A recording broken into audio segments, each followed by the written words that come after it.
The lobby of the Meridian Financial Center smelled the way money always smells: polished marble, recycled air, and the faint chemical sweetness of fresh flowers that nobody ever actually looks at. Conrad Ashby moved through it the way he moved through everything, without slowing down. 53 years old, and he had not slowed down once, not when his first company went public at 31. Not when his marriage ended quietly, like a door closing in another room. Not when his cardiologist told him, 18 months ago, that the chest tightness he kept dismissing as stress was something they needed to watch. He had nodded, said, "Of course," and flown to Calgary the next morning for a board meeting. He was thinking about that board meeting now, actually, or rather, the one happening in 11 minutes on the 42nd floor, when the girl stepped in front of him. She was small. That was the first thing. Small in the way children who don't eat enough become small. Not just short but compact, as though her body had learned to take up less space as a matter of survival. She wore a yellow raincoat that had once been bright and was now the color of old mustard, and her boots, rubber, the kind with the cheap metal buckles, were 2 sizes too large. Her hair was dark and damp, pulled back with a hair elastic that had a little plastic strawberry on it, slightly cracked. She was maybe 11, maybe 10. Hard to tell. She was standing directly in front of the elevator bank, both arms out at her sides, palms flat, like she was trying to hold back something much larger than herself. "Please don't go in there," she said. Conrad stopped, not because he wanted to, because she was in the way. "Excuse me, please." She didn't move, her eyes were gray-green, very steady. "I need you to wait, just for a minute, please." He looked around. The lobby was busy. Morning rush, a Tuesday, everyone with somewhere to be. A security guard near the front desk had noticed and was already starting to move in their direction. A woman in a gray blazer glanced over, then looked away. "Young lady," Conrad said, and he heard the boardroom in his own voice, smooth and final, the voice that ended conversations. "I have a meeting, I know you do." She said it simply, without apology. "You have a meeting on 42, Mr. Ashby, the one about the Lakeview project." He looked at her more carefully then. "How do you know that?" It wasn't really a question. It was the sound a man makes when the ground shifts slightly and he isn't sure yet if he imagined it. "Because my mom works on 42, the girl said. "She's the one who books the meeting rooms. She booked yours, she told me." A pause. "She told me 3 weeks ago, before she got sick." The security guard arrived, a young man named Patrick who took his job very seriously and had, in the past month, removed 2 food delivery cyclists, 1 confused tourist, and 1 man who'd been sleeping in the stairwell since October. "Is this person bothering you, Mr. Ashby?" Conrad was still looking at the girl. "No," he said slowly. "She's not." Patrick hovered. Conrad made a small gesture with 2 fingers. "Give us a moment," and Patrick stepped back, not far, but enough. "What's your name?" Conrad said. "Waverly," the girl said. "Waverly Oakes. And your mother?" "June Oakes. She's been your company's admin coordinator for 6 years. He knew the name. Distantly. The way you know the name of the person who keeps the machine running without quite picturing a face. He felt something uncomfortable move through him, and he recognized it, after a moment, as the specific discomfort of realizing you should know someone better than you do. "Why shouldn't I get in the elevator, Waverly?" She lowered her arms, looked at the elevator, then back at him. "I've been waiting down here for 40 minutes, she said. "I need to talk to someone who can actually help. Everyone else just walked around me." He believed her. He didn't know why, exactly. Maybe the 40 minutes, maybe the cracked plastic strawberry, maybe the way she said it, without asking him to feel sorry for her. "Walk with me," he said. There was a small seating area near the north windows, leather chairs, and a low glass table, usually used by people waiting for meetings. Conrad sat. Waverly sat across from him, her oversized boots flat on the floor, her hands folded in her lap. She told him about her mother the way children tell hard things, in pieces out of order, some parts very specific and some parts vague in ways that made his chest tighten for different reasons than the cardiologist's reasons. June Oakes had started feeling unwell in late September. Tired, mostly, the kind of tired she kept explaining away. Too many hours, not enough sleep, the tail end of something that had been going around the office. By October it was something else, shortness of breath. A cough that didn't leave. She'd gone to a walk-in clinic because her family doctor had a 6-week wait, and the walk-in had told her it was probably viral. Rest and fluids. Come back if it gets worse. It got worse. By the time she saw a specialist, it was November, and they were using words like bilateral and consolidation and pneumonia, but also other words that came with other appointments and other waiting rooms. She had been off work since the first week of November. She had used all her sick days.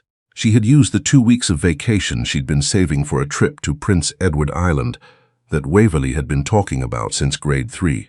She didn't tell HR, Waverly said. She was afraid they'd let her go. She kept thinking she'd be back in 2 weeks. Then 2 more weeks. "Who's been taking care of you?" Conrad said. "We've been taking care of each other." She said it without drama. "I make breakfast. She rests. I go to school. I come home. Mrs. Pellerin from downstairs brings dinner sometimes. She's 74 and she has her own problems, but she brings food anyway." Conrad was quiet for a moment. "Where is your mother right now?" "Mount Sinai. She went in Thursday night. Her breathing got too bad." Waverly's hands tightened slightly in her lap. "They say she's stable. But stable doesn't mean she can come home. And you?" "I stayed with Mrs. Pellerin last night. But Mrs. Pellerin can't do stairs very well, and our apartment is on the 4th floor and—" She stopped, started again more carefully. "There's stuff in our apartment I need, school stuff.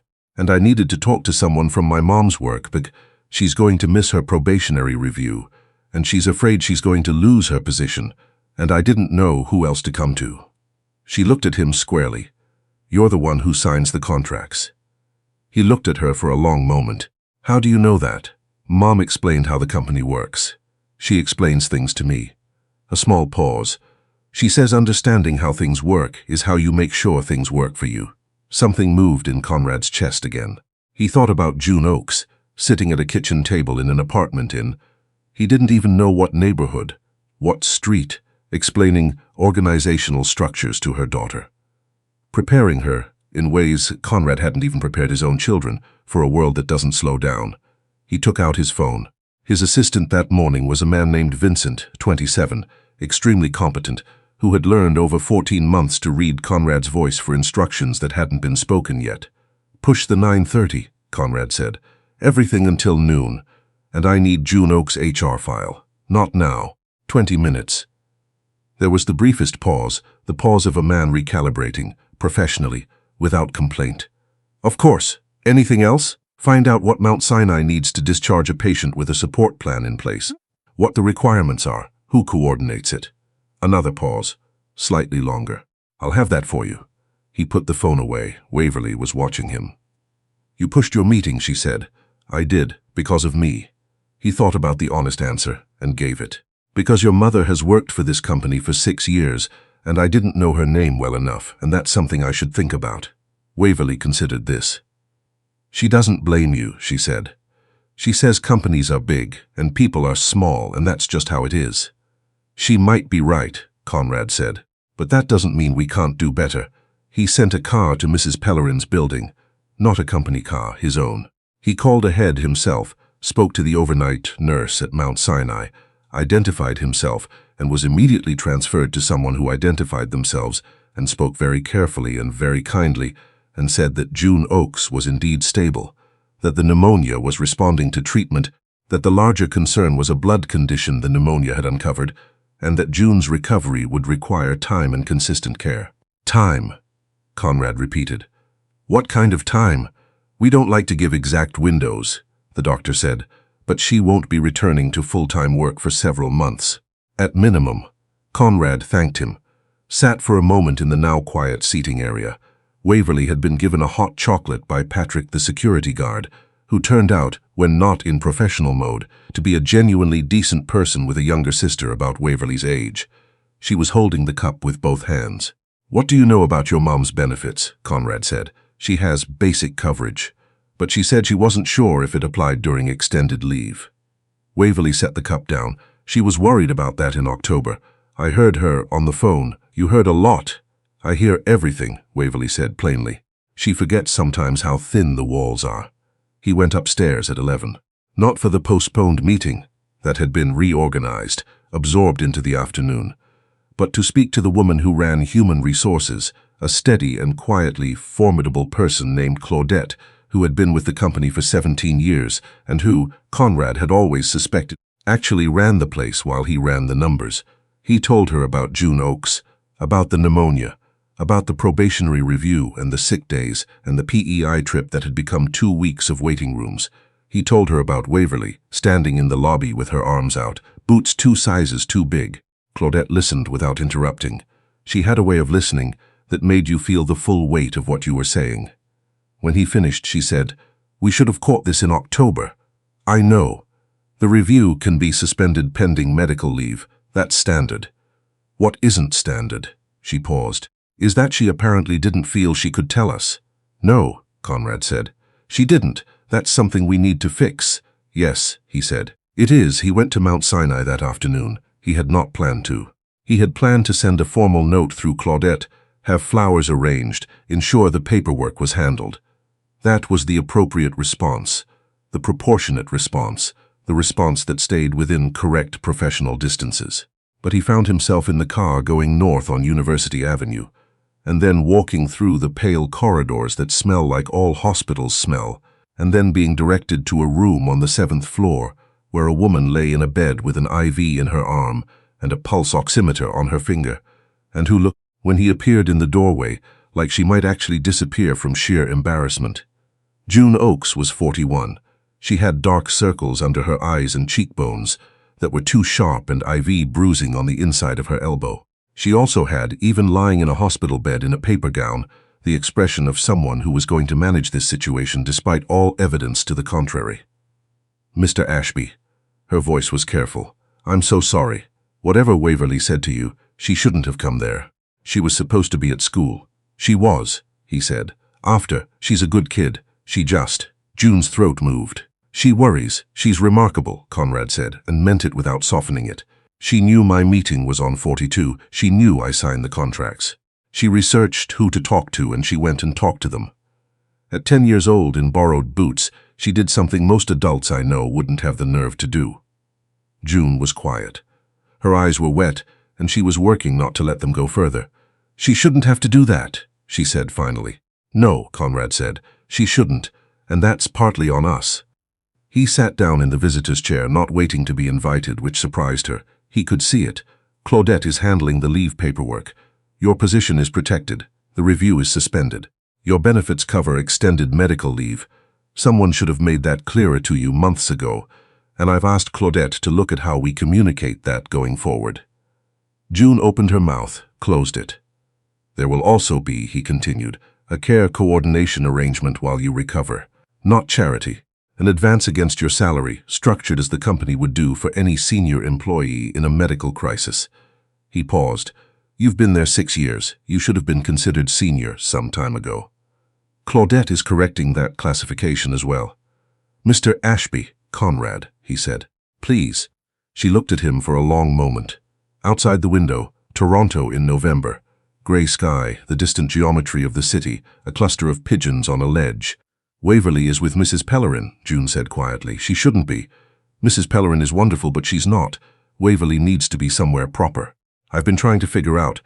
There's a family suite through a foundation the company supports," Conrad said. "For employees with children during extended medical situations. You'd both stay there. Close to the hospital, until you're discharged and stable at home." He saw her face. It was already in the policy. It just wasn't being used. June looked at the ceiling for a moment. Conrad recognized the look. He had seen it on his own face in mirrors, in years when things had been harder than they looked from the outside. The look of someone quietly holding a structure together with their bare hands, alone, for long enough that the idea of being allowed to set it down is almost too large to hold. "She stood in front of the elevator," June said softly. "All that time." 40 minutes, Conrad said. "She told me." June made a sound that was somewhere between a laugh and something else. "She set her alarm. She told me last night she had a plan. I told her to go to school." A pause. "She went to school. She just went to your building first. She said you taught her that understanding how things work is how you make sure they work for you." June wiped her eyes with the back of her hand, the gesture of someone who does not have the patience for being seen crying. "I say a lot of things. I didn't think she was paying that close attention." "She pays very close attention," Conrad said, "to everything." He left the hospital at 4. It was getting dark the way it gets dark in Toronto in late November, fast and with a kind of authority, the sky going from pale gray to deep blue-gray in the time it takes to walk to a car. He sat in the back seat for a moment before telling the driver to go. He thought about Waverly's arms, held out at her sides in the lobby, the yellow raincoat, the cracked strawberry in her hair. He thought about how many people had walked around her. He thought about his cardiologist voice, saying something we need to watch, and about how he had nodded and gone to Calgary and not watched it, because watching it would have required slowing down, and he had not believed, until quite recently, that slowing down was something available to him. A child in a lobby had held out her arms and stopped him in a way that nothing else had managed in 53 years. He called his daughter that night. She was 24, living in Vancouver, doing work he was proud of and didn't always understand. They talked for 40 minutes, which was 35 minutes longer than their usual calls. She asked what had gotten into him. He said he'd had an unusual Tuesday. Good unusual or bad unusual, she said. He thought about it honestly. Clarifying, he said. By December, June Oakes was out of the hospital. She spent 3 weeks in the family suite, a 2-bedroom apartment on Mutual Street, quiet, with a small kitchen and a window that got morning light, while her lungs healed and her blood count stabilized, and Waverly went to the school 3 blocks away that had a better library than her old one, which she mentioned only once, and in a tone that suggested she was trying not to seem too pleased about it.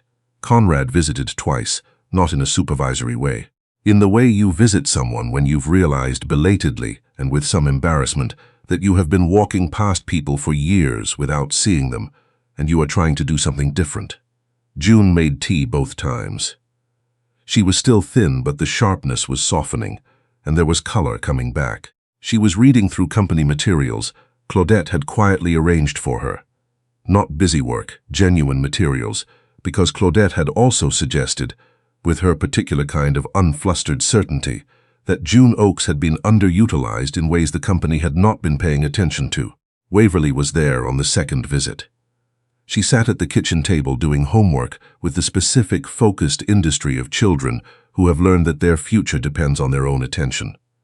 She greeted Conrad with a nod, the nod of a professional acknowledging a colleague, and went back to her work. He found it extraordinarily funny. He did not show this. She's always like that, June said quietly, with the helpless warmth of a parent who has accepted that her child is simply a particular kind of person.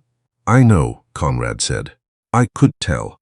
In January, at the first company-wide meeting of the new year, Conrad stood up in front of 240 people and said something that he had not prepared remarks for, which was unusual for him. He talked about the Meridian lobby on a Tuesday morning. He did not name Waverly. That was her privacy, and her mother's. But he described the yellow raincoat and the arms held out and the 40 minutes and the boots 2 sizes too large. He talked about the gap between policy and practice, between benefits that exist on paper and employees who don't know they can use them or are afraid to ask, between companies that care, in theory, and care that actually reaches the people who need it. I have a cardiologist who has been asking me to slow down for 18 months, he said, and I haven't. And a child in borrowed boots managed to stop me in 6 seconds. He paused. That should tell us something. The room was quiet in the way rooms get quiet when something real has been said. Claudette in the second row did not change her expression, but he caught her eye, and she gave him a very small nod. The nod of someone who has been waiting for an organization to be honest with itself for quite some time, and is relieved that the day has finally arrived. 3 new policies were announced that morning.